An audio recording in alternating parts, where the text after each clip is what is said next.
Jeremiah 13:23. Can people change the color of their skin, or can a leopard remove its spots? Change people.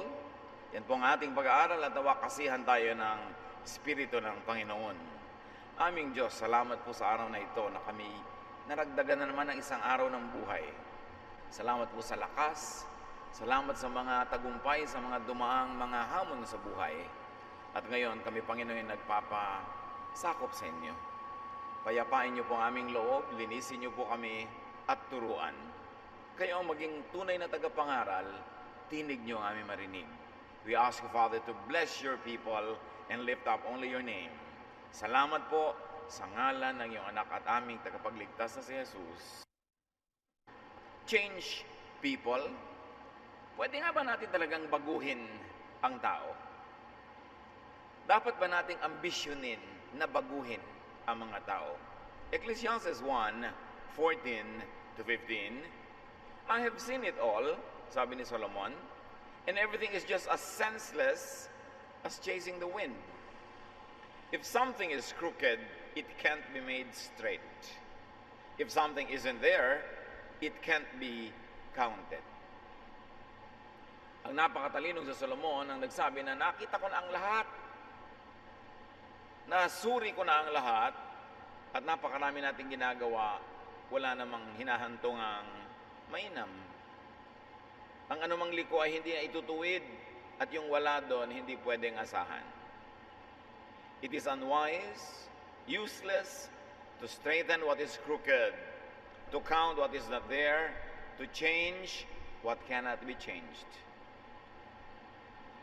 Kaya ang laki ng conflict ng mga tao, mag-asawa, magulang at anak, magkapatid, magkaibigan, ay pilit at pilit nating binabago ang mga tao sa paligid natin para umayon at bumagay sa ating kagustuhan, sa ating standards, sa ating inaasahan.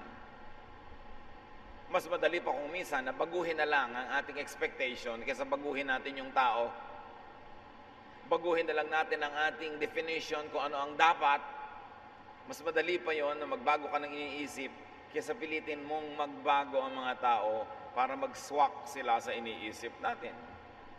Proverbs 9:7, if you correct conceited people, you will only be insulted. If you reprimand evil people, you will only get hurt. Wala daw na papala yung pinipilit itama yung mga sa palagay nila yung mga mali at masasamang tao dahil masasaktan ka lang, mabibigo ka lang, at baka gantihan ka pa. It is a waste of time and energy to refuse, to reject what could only be and what should only be accepted. Maraming stress sa buhay kasi pinipilit nating tanggihan yung mga bagay na wala naman tayong choice at dapat na lang nating tanggapin. Malaki ang ating pakikipag-contest sa mga lakas, mga puwersa na hindi naman natin kaya. Dahil pinipilit nating tanggihan ang dapat tanggapin, baguhin ang dapat ay tanggapin, kaya walang katapusang conflict. Jeremiah 13:23, can people change the color of their skin, or can a leopard remove its spots? Nung panahon na ito inisip, inusal at isinulat, imposible pa talagang palitan mo ang kulay ng iyong balat. So the obvious answer at the time when it was written was no. Pwede bang tanggalin ng leopard ang kanyang mga disenyo sa kanyang balat? Hindi rin. People and animals cannot change their inborn nature. At matatahimik tayo sa buhay kung tatanggapin natin na ang tao talaga, maging hayop man, maging halaman man, ay may likas na kakanyahan, kasarinlan, identity, ugali. Na yun ay kakambal na niya nung ipinanganak siya, at ano man ang pagpipilit mong yun ay ibahin, ay mabibigo ka lang. It is unwise and useless to reject, to change what cannot be changed in people's created, therefore preordained personality. Wala namang taong lumikha sa kanyang sarili. Maski nga magulang, ina't ama, hindi naman nila nililikha yung nagiging anak nila eh. Nasa pagpapasya ba ng lalaki at babae na mag-asawa na ang kanilang magiging anak ay ganito ang height, ganito ang texture ng buhok, ganito ang magiging talino, ganito ang magiging strength? Wala yon. Wala silang kamalay-malay sa nangyayari kung sino at ano ang kanilang magiging anak. At sila man ay wala kamalay-malay kung sino sila at bakit sila naging ganon.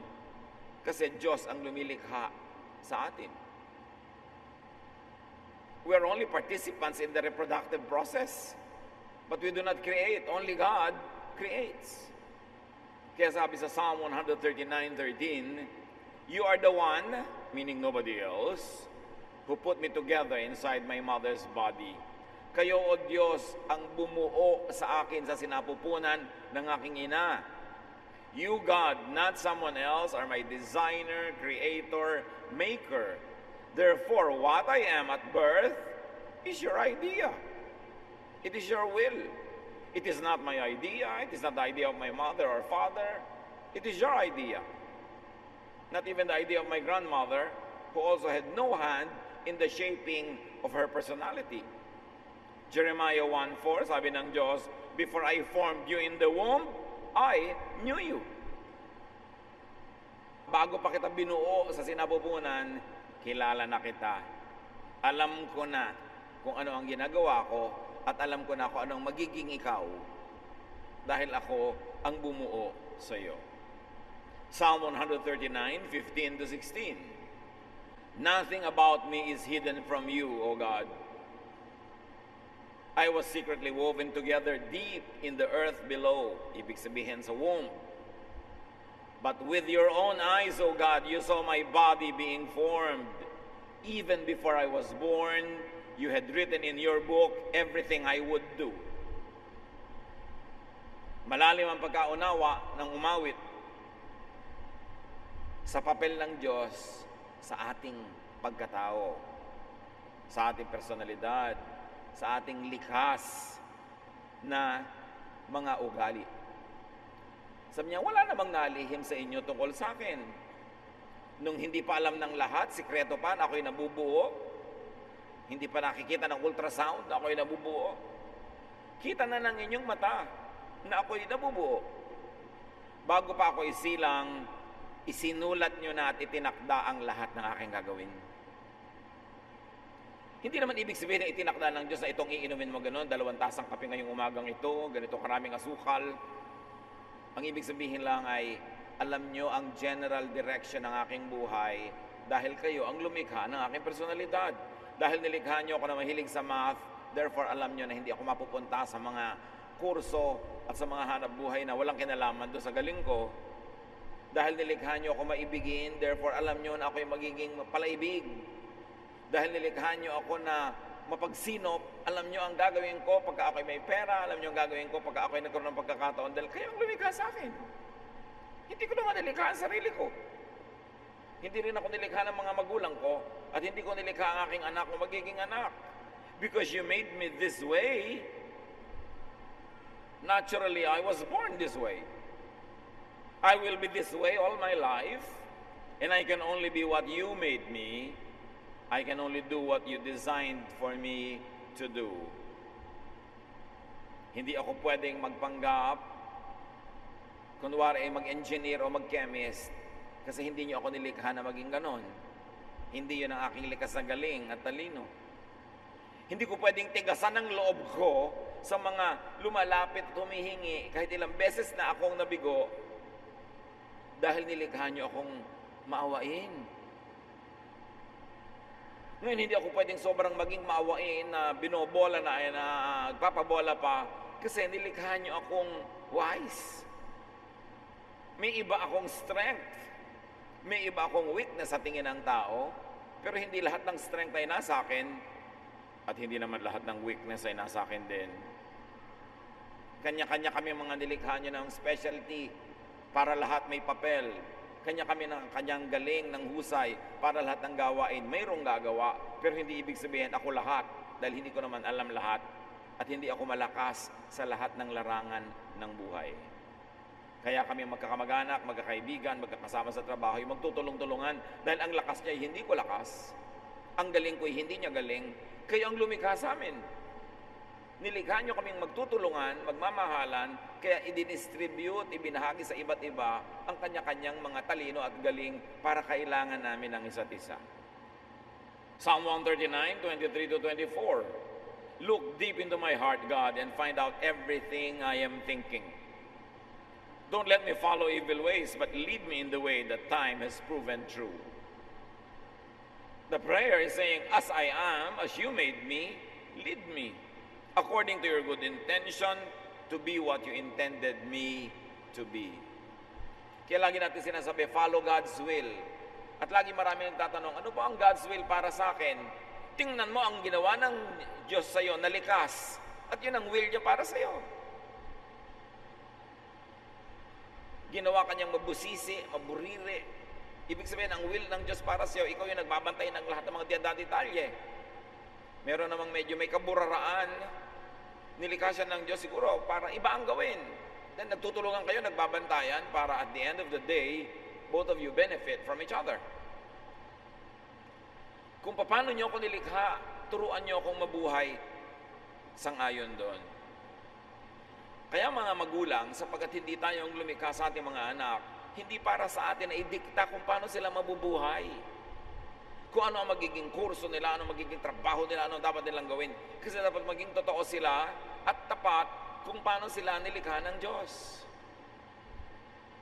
Hindi tayo Diyos para magdikta kung paano mabubuhay ang kapwa. Dapat siya ay turuan, yes, ganyan ang role ng mga magulang, payuhan, ipanalangin, mahalin, pero nasa kanila ang pasya kung sino ang kanilang mamahalin, kung sino ang gusto nilang makasama sa buhay, ano ang gusto nilang maging hanap buhay, dahil yun ang tawag sa kanila ng kanilang likas na katauhan. John 6:37, sabi ni Jesus, everything and everyone that the Father has given me will come to me, and I won't turn any of them away. Sino man daw ang ipadala ng Ama sa Kanya ay tatanggapin niya at hindi niya tatanggihan. Jesus accepts people who accept Him, no matter who or what those people are. Isa lang ang patakaran ni Jesus sa pagtanggap sa tao, kung ang tao'y tatanggap din sa Kanya. Hindi niya ginagawang patakaran, ano ba ang personalidad mo, ano ba ang gender mo, ano ba ang edad mo, ano ba ang race o kulay ng iyong balat. Pag tinanggap mo si Jesus, tatanggapin ka niya.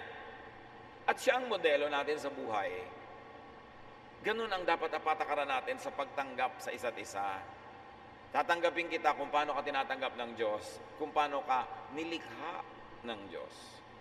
Hindi yung tatanggapin kita kung masusundan mo ang mga panukat ko, mga standard ko, requirements ko. Kasi kung gagawin ng Diyos sa atin yun na tatanggapin niya tayo ayon sa kanyang panukat, standards at requirements, edi wala sa ating natanggap ni isa man. At kung tayo umaasa lang natanggapin ng Diyos, sino tayo para tumanggi at magtatwa sa kapwa? Sabi ni Jesus sa Matthew 11:28-30, come to me all of you who are weary and carrying heavy burdens, and I will give you rest. Take my yoke upon you and learn from me, for I am gentle and humble in heart, and you will find rest for your souls. For my yoke is easy and my burden is light. One of the greatest statements of Jesus that I really love is that His main ministry is to give people rest. Gusto niya ang tao mapahinga. At yung pahinga na ipinagkakaloob ni Jesus ay nakasalalay sa kanyang walang patakarang pagtanggap sa tao. Paano ka mapapahinga kung hindi ka katanggap-tanggap? Paano ka mapapahinga kung lagi kang kulang? Paano ka mapapahinga kung lagi kang pinipilit ibahin? Labag sa kung ano ang tunay tungkol sa iyo. Napapahinga ka lang, napapanatag kung ikay tinatanggap. Kaya sa pagbibigay ni Jesus ang kapahingahan, kakambal yung kanyang maibiging pagtanggap. Sabi niya, mapapahinga kayo. Dahil ano ba ang sobrang pumapagod sa tao? Yung pag-abot sa standards ng religion, sa standards ng requirement ng mga taong gusto niyang tumanggap sa kanya. Kaya maraming mga tao are forced to stand taller than what they really are, to wear masks, to pretend, to live in lies, because their truth will not be acceptable. So to give people rest, you should take them for what they are, and you love them as God loves them through Jesus. Luke 6:42, how can you say, my friend, let me take the speck out of your eye, when you don't see the log in your own eye? You show-offs. First, get the log out of your own eye, then you can see how to take the speck out of your friend's eye. Paano mo daw aalisan ang tao ng puwing kung ikaw man ay may malaking puwing na nakabara sa iyong mata, hindi ka makakita ng malinaw? Paano iibigin mo at i-require mo na ang tao ay mag-iba kung ikaw mismo ay marami ring dapat ding ibahin? Paano mo tataasan ang standard sa mga tao na yung taas ng standard na yun ay ni ikaw ay di mo kayang abutin? The application is simple. Do not reject people for what you consider a speck in their eyes. Do not reject people for what you consider a defect in their personality. At ang pagkakaligaw-ligaw ng ibang napakalaking pagkakaligaw kung ang sariling magulang ang hindi tumatanggap sa sarili niyang anak. Laman ng kanyang laman, dugo ng kanyang dugo. Kung meron man na asal, ugali, personalidad ang iyong anak na ayaw mo, isipin mo na lang kung saan siya galing at kanino siya galing. Anak mo nga eh. So genetically, kanino siya nanggaling, edi sa'yo. Pero sabi mo, hindi ako ganyan. Oo, baka ganyan yung lolo mo. Ganyan yung tatay mo, ganyan yung kanununuan mo. Napasalamat ka na lang at sa iyong sariling katawan at pagkakatao ay hindi lumabas, pero nandun tulog. Pero naipasa mo sa iyong anak at sa kanyang buhay, sa kanyang henerasyon lumabas at nagising uli yung ugali na yun, yung asal na yun, yung personalidad na yun na ayaw mo. Pero tatandaan mo, sa iyo galing ang iyong anak. Hindi siya galing sa puno ng saging, hindi siya galing sa bukayo, hindi siya galing sa butete, galing sa sayo. So to reject your own child is to reject yourself and your own ancestry. A little knowledge of genetics will tell us that all personalities of a human being ay nasa kanyang genes, pero hindi lahat yon ay nabubuhay. May ninuno siyang maputi, may ninuno siyang brown, may ninuno siyang maitim. Hindi mo alam kung alin sa mga kulay na yon o alin sa kombinasyon nun ang lalabas sa kanya. Pero hindi pwedeng manggaling yun sa hangin, galing din yun sa inyong mga ninuno. Kaya mahalagang mamulat ang mga tao, at pagka tinuos mo kung saan-saan galing yan, galing sa lola, yung nasa lola, galing sa kalula-lolahan, di babalik ka sa Diyos na lumikha sa lahat ng tao. Matthew 7:1-2, don't condemn others, and God won't condemn you. God will be as hard on you as you are on others. He will treat you exactly as you treat them. So you don't want to be rejected? Don't reject. You want to be accepted? Accept people. Do not hate people for who they naturally are. Do not hate people for their inborn nature. Mayroong likas, nakakambal na ng tao, ipinaglilihi pa lang siya. Meron namang mga mangilan-ngilang mga asal, ugali na napulot lang, natutunan lang, yun ang pwedeng baguhin. What is learned can be unlearned. What is programmed can be deprogrammed and then reprogrammed. Pero dapat, meron tayong pagbubulay-bulay kung ano ba ang asal, ano ba ang kilos, ano ba ang ugali, ano ba ang personalidad ng taong ito na napulot lang niya sa isang kanto, therefore pwede ko siyang yugyugin para malaglag uli at mawala sa kanya. Pero alin dyan yung kasama na niya nung pinaglilihi pa lang siya, kahit ko siya pabale-balentungin, tadtarin, hindi yun matatanggal. At matatahimik ang ating buhay pag napag-aralan natin at nasuri, alin ba talaga ang pwedeng improvein? Di improvein. Alin ang pwedeng baguhin? Hindi baguhin. Pero yung likas, mabibigo ka lang.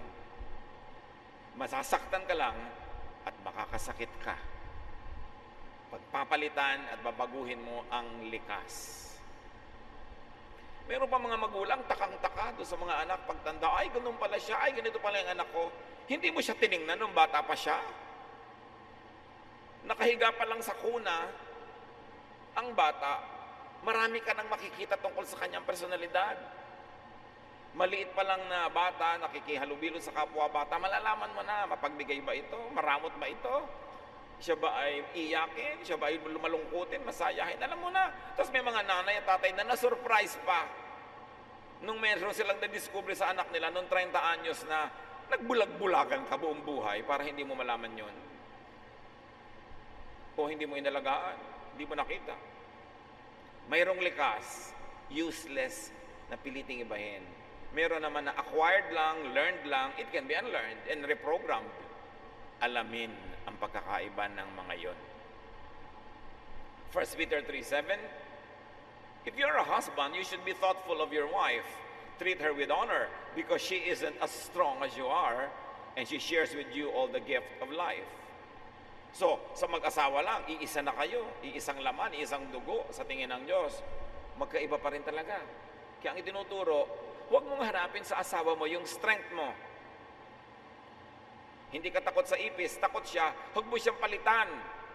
Huwag mong ibahin, huwag mong ipilit na huwag kang matakot sa ipis. Takot nga, ano magagawa mo? Kahit ihulog mo yan sa bintana, takot pa rin yan.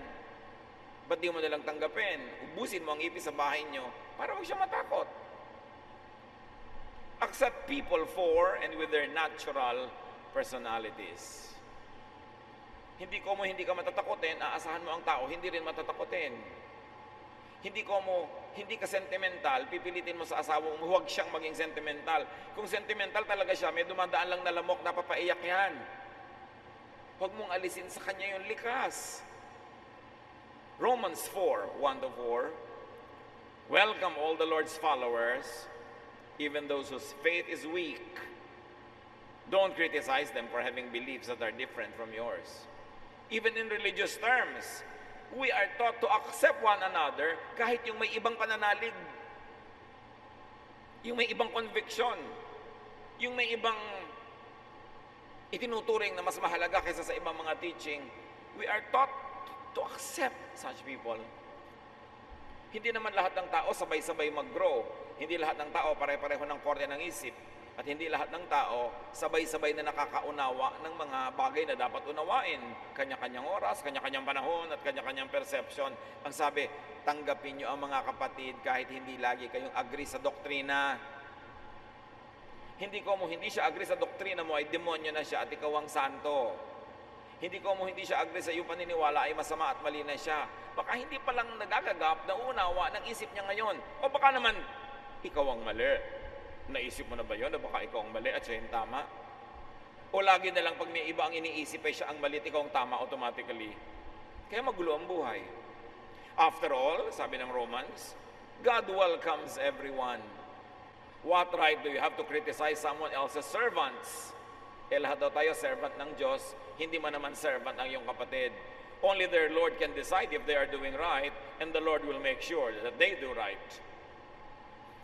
Sabi niya, alam mo, tinatanggap kayo lahat ng Diyos. Bakit hindi nyo tanggapin ang isa't isa? Dahil magkakaiba kayo ng paniniwala. Naniniwala ka na ang baptism dapat ay immersion, siya ay sprinkling, yung isa ay pouring. Sabi, tinatanggap kayo lahat ng Diyos. Ba't hindi nyo tanggapin ang isa't isa? Ano akala nyo? Kayo na lang ang tama. Bakit? Servant mo ba yung kapatid mo? Hindi. Kaninong servant siya? Servant siya ng Diyos. Ang Diyos ang kanyang amo. Ang Diyos ang kanyang master. Sabi niya ganun, yung master ang magtutuwid sa kanyang servant pag mali. Hindi ikaw. Hindi mo naman siya servant eh. Magkakaiba lang kayo ngayon ng consciousness, magkakaiba ng point of view. Hindi ibig sabihin na dapat mo siyang baguhin o dapat kanyang baguhin.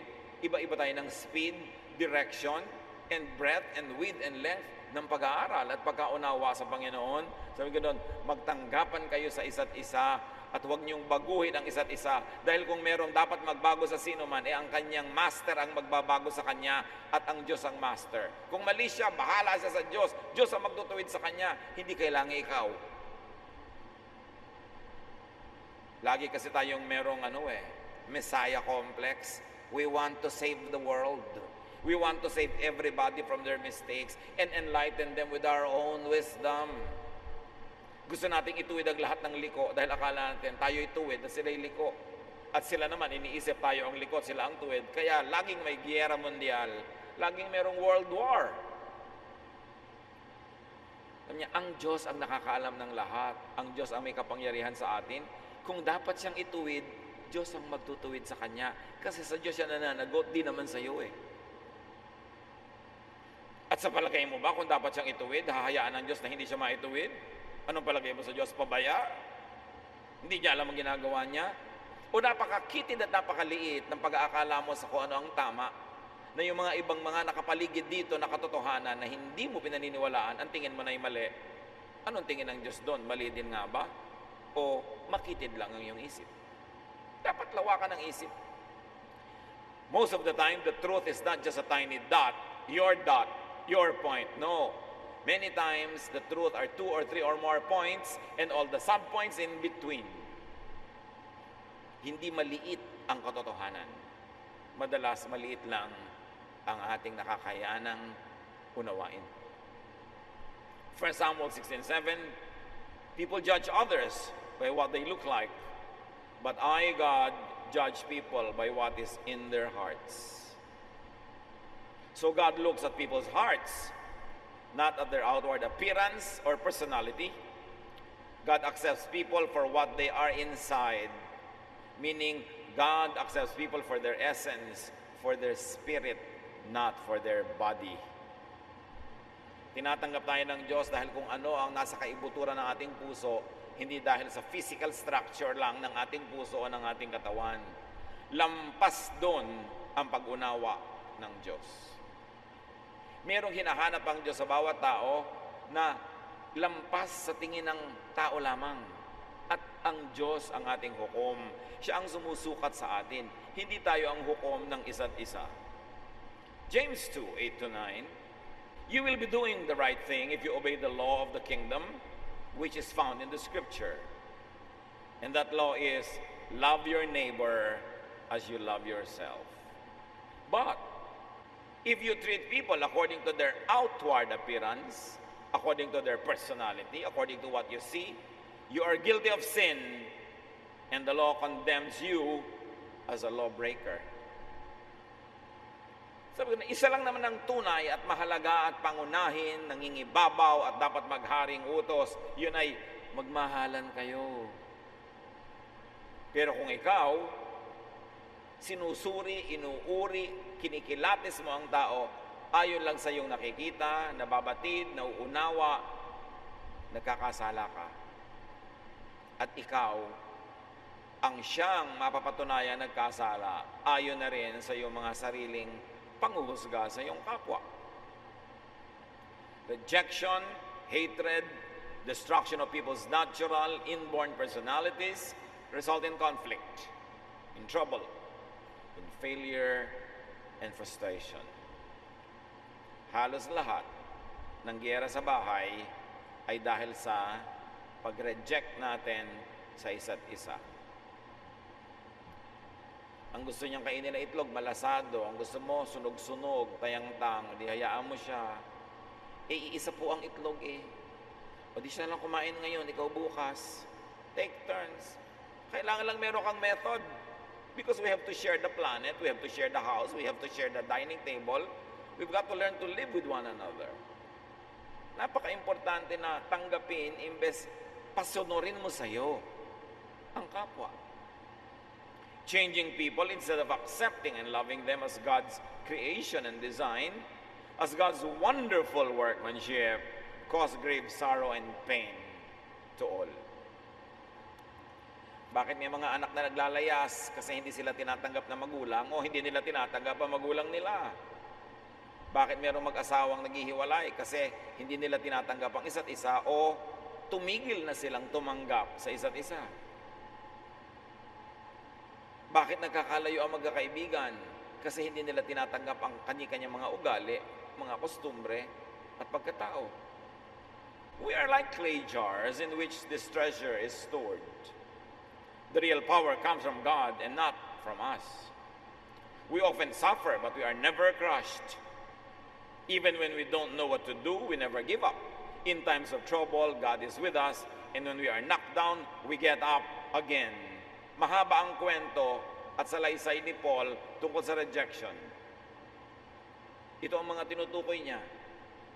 People reject him for his looks, for his ideas, for his teachings, for his methods. So Paul reflects on how it is to be rejected.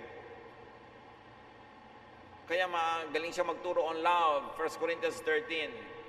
Love, kasi siya naranasan niyang hindi ma-love. Alam niya ang pait, ang hapdi ng itinatakwil, ng itinatapon, ng itinitiwalag. At tayo man na nakaranas niyan, dalawa lang ang pwedeng reaksyon. Itinakwil ka, hindi ka minahal, lalo na nung bata ka pa. So gaganti ka sa mundo, itakwil mo uli lahat pag ikaw na yung matanda. Or, dahil alam mo kung paano masaktan, maitakwil, paano ma-reject, magiging mapagmahal ka na ngayon dahil ayaw mong maranasan ng iba yung dinanas mo. The same heat that melts the wax hardens the clay. The same sad experience can make you good or bad, can make you bitter or better. It is your choice. Ano ang gagawin mo sa mga pait na naranasan? Gaganti ka sa mundo o pipilitin mong iligtas sa maraming tao sa ganong pait by being good to them, by loving them, and by stopping and cutting the cycle of violence, the cycle of hatred, the cycle of unlove. Meron tayong kapangyarihan na gawin yun. Baguhin ang kapaligiran with the love of God. Kung may kapangyarihan na nakakapagpabago, yun ay pag-ibig. Not hatred. Not rejection. May mga tao naman, hindi lang sa iba ang nire-reject nila, pati sarili nila nire-reject nila. Yan ang mahirap. Because you have to live with yourself 24/7. Pag ikaw na mismo ang hindi tatanggap sa iyong sarili, sa iyong pagkatao, sa kung ano ka talaga, isang kapasusuling Isaiah 45:9-11, the Lord said, "You have no right to argue with your Creator. You are merely a clay pot shaped by a potter. The clay doesn't ask, 'Why did you make me this way? Where are the handles?' Children don't have the right to demand of their parents, 'What have you done to make us what we are?' I am the Lord, the Creator. Do you dare question me about what I have done?" Ginamit dito yung talinghaga ng palayok at doon sa gumagawa ng palayok. At ang Diyos ang gumagawa ng palayok at tayo mga tao ay palayok lamang. Alam niyo yung palayok, habang malambot pa yung puti, kahit anong gawin doon ng mamamalayok, gano'n na magiging korte niya. At sabi niya, kayo mga tao, nilikha ko lang kayo, wala kayong karapatan, tulad ng ang palayok ay walang karapatan na tanungin yung gumawa na, ba't mo ako ginawang ganito? Ba't wala akong tangkay? Ba't ganito korte ko? Akong gumawa sa inyo, ako ang Diyos, huwag kayong makipagtunggali sa akin. Tulad ng mga anak, wala silang karapatan na sabihin sa mga magulang nila, bakit kulot ang buhok ko? Ang laki-laki tuloy na nagagastos ko kare-reband. Ba't hindi ako matangkad? Hindi tuloy ako makasali sa Miss Philippines.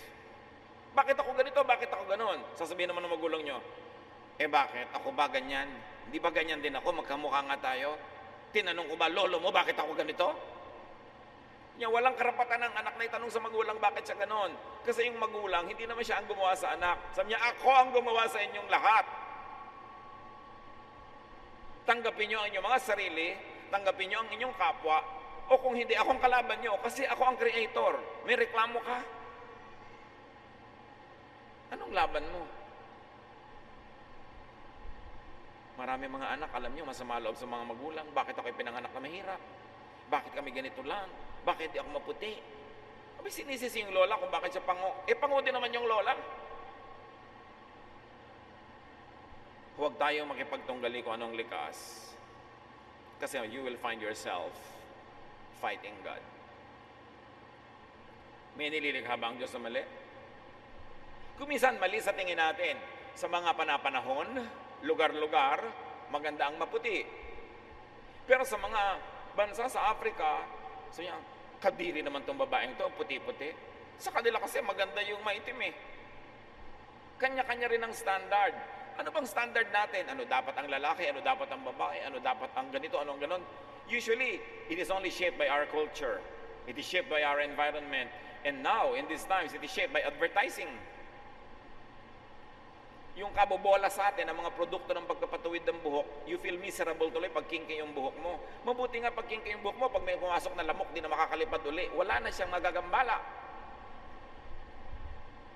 Pero ano ba ang standard? Inuuto tayo ng advertising kasi gusto nila magtinda ng produkto nila. Susuriin natin, ano ba sa tingin mo talaga yung standard? Ano yung tama? Ano yung mali? Kasi ang Diyos walang nililikhang mali. Ang mga sibilisasyon, ang mga kabihasnan, meron ding standard. Ano dapat? Ganito dapat ang itsura mo, ganito dapat ang kilos mo. Pero, yung ba talaga ang standard ng Diyos? So sa lagay, mali ang Diyos. Accept God's work. Accept God's will. Accept others and yourself. Romans 15:7, accept one another, then for the glory of God as Christ has accepted you. So, kung gayon, tanggapin nyo ang isa't isa tulad ng tinatanggap kayo ng Diyos at ni Jesus. Keep changing for the good, yes. Keep changing for the better and the best version of your own real self. Hindi ibig sabihin, hindi ka na mag-i-improve. Pero ang pwede mo lang improvein, yung likas na nasa iyo na, yung wala, hindi mo ma-improve yun. Yung wala, hindi mo pwedeng hanapin. But keep improving, but based only on your reality. Be the best version of your real self. Do not be the good version of someone else because then you'll be a fake.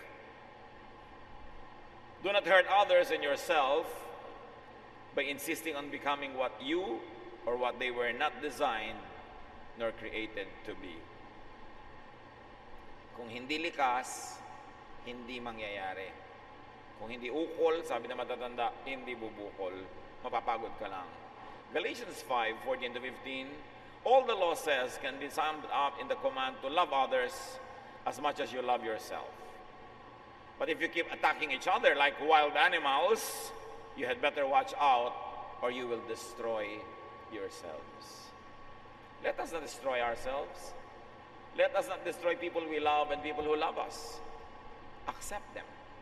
Inspire them to be the better version of themselves, to improve within the real area of their personality, but we should not make people change just because we think that they should.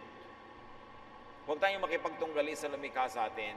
Jesus wants us to be restful and to be rested, and very especially about our realities. Anong mga katotohanan sa ating mga sarili ang dapat nating tanggapin? Anong mga katotohanan tungkol sa inyong anak, magulang, asawa, kapatid, kaibigan ang dapat nating tanggapin? Huwag tayong mag-away-away, pilit natin pinapalitan yon, samantalang mas madaling palitan ang ating attitude. Ama namin, turuan niyo po kami na baguhin ang pwede, improvein ang pwede, pero tanggapin yung talagang likas. Maghari nawa ang pag-uunawaan, pag-iibigan at pagtanggap sa isa't isa sa mga tahanang kinakatawan ngayon dito na yung mga anak. Visit the homes of your people, O God, and let your love prevail. Let unconditional love and acceptance be the rule while we continue to inspire and help each other to improve, to keep getting better at what we really naturally are.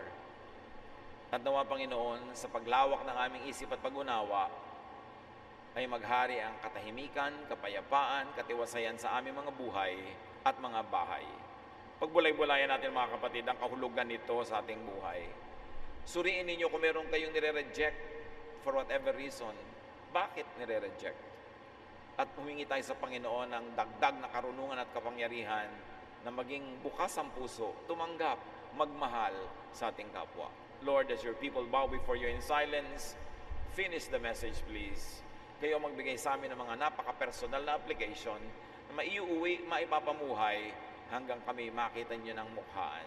Lord, bless your people with wisdom and enlightenment. In the name of your Son, Jesus.